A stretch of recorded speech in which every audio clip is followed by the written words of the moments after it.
Hi, I'm Lindsay McCracken, and I'm here to present my ePortfolio highlights. With regards to my goals, I'd like to spend 1 to 5 years at the assistant principal level to learn from a competent leader. And then I think after that, I'll be ready to move on and lead my own building if the opportunity presents itself. Beyond 10 years, I'd like to either still be refining my leadership goals and learning more and pushing myself, possibly pursuing a doctorate program, but most importantly, still working with students and still working with teachers on doing what's best for all of the kids in our school or in our district, depending on where my leadership lies. With personal goals, I'd like to be able to use those first 1 to 5 years to balance out family and work. 6 to 10 years, I'd like to get my own kids. They'll be older. I'd like to get them involved in some volunteering in our community and beyond, possibly taking them on a mission trip. And then beyond 10 years, I want to spend more time exploring the U.S.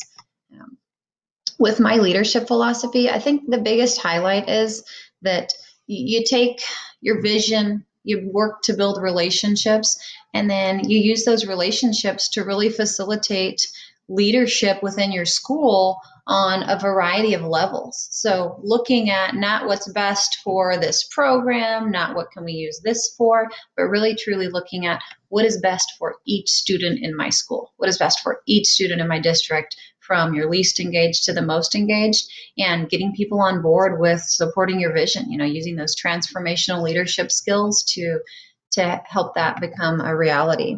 In terms of program of study, I won't go through all of the classes and when I took them, but I will just say that with a variety of them, I took them at times that were very conducive for not only my life, but the class. So supervision and evaluation of personnel. When I took that, I was new to my school, and so it allowed me a variety of opportunities to say, hey, I'm in this program. Can I observe you? Or can I work with you on this? Or can I help with this? And so that was great to build some relationships early on. And the other one in particular was educational finance. I started that class when I also started as a head coach. And so using those two to kind of support one another. So what I was learning at Fort Hays State really helped me with our building level and our district level finance issues and knowing more about that, and then learning everything I was learning for head coaching. So budgeting and financials really helped with some of those assignments at all. So that was pretty awesome to take those at the same time. Highlights of my resume probably truly include that if you look, you can see that I work hard to be a leader. I work hard to always look in the mirror and say, okay, what I'm doing right now is good, but how can I make it better? And I model that for kids. So I have been on the 2017 Kansas Teacher of the Year semifinalist for Region 3. I've been on our building leadership team for years. I was on both buildings that I was in prior to this, the leadership teams there. I was a girls' head soccer coach, and then I work with the state department on some coaching, either virtually or over summer programs, presenting for them. So teaching other teachers. So again, not just saying, hey, I'm a teacher, this is what I do, but hey, I'm a teacher, how can I do this better, has been really great for me. And I think it is personified in my resume. And with my annotated bibliography, I tried to stick around a couple of key issues. One is 21st century standards and how we can use those to really teach our kids not only our content, but skills that they will need in their post-secondary lives to be successful. Another is the importance of modeling what you expect teachers to do. So having great leaders and having leaders who model things in professional development will lead to having great teachers and setting high expectations for all teachers. And one third topic would be kind of the big thing that I looked at is really how to take what we're doing and make it better to keep kids more engaged. So whether it's using an 8-minute lecture, as was discussed in this article, or that I read a different research study that really honed down, the top 10 most effective things for kids, and really looking at that from terms of an e-walkthrough perspective. So having those conversations with teachers will be helpful later. So, hey, I noticed you lectured for 30 minutes during my observation today. When we're working with kids, here's some things to consider, and really talking about that teacher talk ratio to the student talk ratio. So I was glad to have found those articles, and we'll definitely use them later. With my district level activities, I worked in a variety of capacities to support our district. And so The first is, and I talked to Dr. Moody about using this as one of mine, and he said it was fine. I worked with our State Department on our standards writing committee. So it took multiple years to not only write them, but review them, put them in their final form. And now we're working on parent documents and a variety of things. So it's still an ongoing process, and also presenting to schools. And again, just starting with, hey, what do we want our kids to know in Kansas? Like, well, how can we do this the best? And seeing the leadership at the state level was really helpful to me. With teaching and learning, I facilitated a district level leadership team in order to plan our new teacher training on literacy and engagement. So that was an incredible experience. Managing organizational systems and safety activities, just really looking at our district pacing guide. So attending those meetings, reworking our curriculum, reworking our pacing guide to make sure that everything not only aligned, but was reflective of what we were currently doing with the new standards and with some new curriculum that we had adopted. Collaborating with key stakeholders at the district level. I work to collaborate, plan, develop, and really coordinate this collection of 45 backpacks for our school district backpack drive. I believe we had over 400 backpacks that year, which means that, just my segment of this, I donated or was able to work with stakeholders to donate over 10% of them. So that was an awesome feeling. Ethics and integrities, I attended and participated in some district meetings regarding plans for breakfast and also lunch charging and cafeteria finance. So we do have a universal breakfast program. So we work to offer second chance breakfast so more kids would have that opportunity, but also looking at kids who didn't have lunch money or in their accounts, lunch money, and what we could do to both feed kids, but still do something that was productive for the district. So that was interesting to me. With educational systems, we held our first district-wide technology conference, so pre-K-12. And as we look toward the future, it's really important to anticipate this. All of us will be using this. How can we use it the best for each kid at each level was what we used to plan that. With elementary activities, I learned so much from spending time at the elementary school, and so I'm glad I was able to participate in these. I did work with the DRE, admin and instructional coaches, to plan and facilitate new teacher training at the building level. So that was great to see how their school worked a little bit differently to support our district vision than my school does.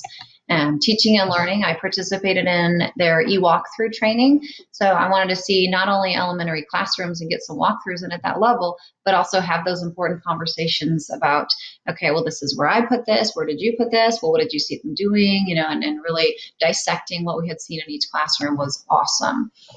For managing organizational systems and safety activities, I worked with their admin to streamline the communication between admin, the school, and parents and staff. And so we worked to move the newsletter to a digital platform, ended up with smore.com. And it's really been awesome because now you can get information out not only faster, but in a better way for everyone, because you have videos that you can embed, and you can do a lot more with this digital technology than you could with sending home a piece of paper. With collaborating with key stakeholders, I worked with the building leadership team, with the PTO, with the admin, and with community partners to plan, implement, and supervise the chili cook-off last year. So February 10th, 2018, we raised over $7,000 to support a variety of programs that the school uses, and so that was awesome. Ethics and integrity, I worked with their building site council and really looking at, what can we do to make these decisions to make sure that we're always working in the best interest of all students. So making sure that everything we do is equitable to every segment of our population of students. Category 6, education systems. I worked with them to plan and host parts of the fall conferences. So my artifacts are reflective of one student's reflection. So test reflection, grade reflection, reading goals, and habit goals. And what I loved about the way they do conferences is that every kid leaves and every parent leaves with at least having had some positive conversations. So even if I struggle with school, I've talked about my reading and my habits, which are kind of character goals. And so everyone leaves knowing they have some improvements to make, but also really focused on, hey, this is what I did great. And so it was awesome to see every kid advocating for themselves at that level. And with my secondary activities, this is where I spent the most of my practicum opportunities. So working with vision and goals, I worked to plan and facilitate our PD around literacy and technology at the high school. So working with admin to plan that and looking at how we can support the district goal while we're supporting what our students need. Approached building level admin to plan and improve our PD process. So kind of just came to them with an idea that, prior years before this new admin, especially, it had been pretty top down. The admin planned and did everything and didn't necessarily model, but said this is what we would do. So we created a professional development team. And with the professional development team, it's been an awesome experience. So just looking at, okay, we're a group of teachers. What do our teachers need? And so that's been great to see. For teaching and learning, I worked with the admin and the building leadership team to plan and facilitate literacy development. So looking at opportunities to put literacy in the hands and the ability to teach literacy of all teachers. So how can students be mathematically literate? How can they be financially literate, et cetera, was our big cause for the day. Looking at function 4, working with SAMR. So we did go 1-to-1 a few years ago. And so looking at how we can move from substituting, okay, we can take notes on our Chromebooks, we're using technology, but really truly moving them up to that redefinition mode. And so that's been great. And we have a lot of important conversations about, it's not about our content necessarily, and it is to an extent, but not entirely. But how can we get kids using these tools with our content in a way that will help them later, has been the biggest conversation that we've had over the past few years. For managing organizational systems and safety activities, we work to review and revise our discipline plan, our ALICE protocol, the way we would do our safety drills, and a variety of other things to make sure the welfare of all kids is protected at the school. Worked with a building level committee for function 4 at Baser Linwood on their reading teacher interviews. And so they were able to provide from the leadership team different input onto why each teacher would or would not be best for their schools. That was great to see how they do that in their district. I worked with my building admin, with counselors, and with department heads to plan the master school schedule for the last couple of years. And so again, looking at what are we doing right now that's great? What are we providing for students next year that we didn't this year? And then how to mold them together to create an awesome master schedule. There's a lot of work and planning that goes in here that I hadn't considered before attending the meetings. With collaborating with key stakeholders for the high school, I attended our site council meeting and again, looked at this from a variety of perspectives of stakeholders in the community. How can we improve our programs? How can we best meet the needs of every student? How can we, what would your input be on this type of planning? And so it was great to see not only the site council at the high school level, but the difference in site council at the high school level versus how it goes at the elementary school. So that was another important reflection I was able to make. With my reflection, my experience started with a conversation that I had with my principal 4 years ago, I believe, and just kind of asking some questions about putting me in more leadership roles. So the first time I was invited to leadership team, and then working to plan the at-risk program and a variety of other programs, and just knowing that I had developed this leadership capacity. And that was awesome, that my path to this place started with a conversation of someone noticing, hey, you're a great leader in our school. Have you ever considered doing this?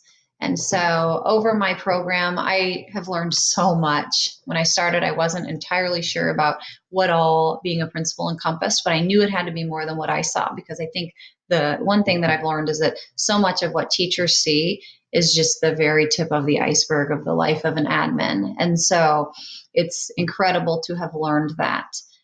With the explanation stage, I knew that this wasn't easy work, but I was able to see a lot more about what the challenges were on a day-to-day basis and longer term. And so that was a great experience. I think my biggest question that I explored in my ABIB and I tried to keep in mind was, people always talk about the importance of developing leadership capacity with others, but how do you really do that? And so I've been able to see that on a variety of levels, and that has been incredible. The biggest thing for me is that my journey to this place right now today hasn't been without setbacks, but because I've had positive leaders within my school, I've been able to move past every single one of those. And so this helps reiterate the idea that it's not just about leading a building, but it's about developing leaders and really working to support your staff and your students in any way possible. So it's been a really great experience.